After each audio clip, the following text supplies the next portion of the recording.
We are Onyx Imaging. We are the highest rated and most reviewed printer service center in Oklahoma. Hey there YouTubers, it's your girl Brett over here at Onyx. Today I'm going to show you how to change your drum on an HP MFP M-130 printer.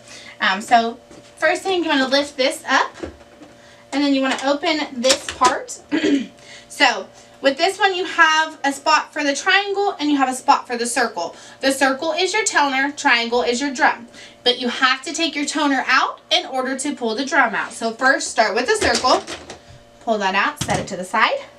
Then you want to pull out the drum on the triangle side. And then just set that to the side so you don't mix it up with your new one. Go ahead, unbox your new one, and then you can stick it in. This printer takes a 19A as the drum. Once you hear it click in there, you know it's in there properly. Take the toner. Remember, toner goes in the circle, not the triangle. And once you hear that one click, you know it's in there. If you're in need of any supplies or quotes, give your girl Brett a call. Have a great day. Thank you for watching.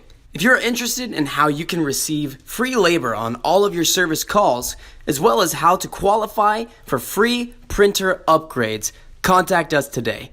We are here for all of your printer and office supply needs.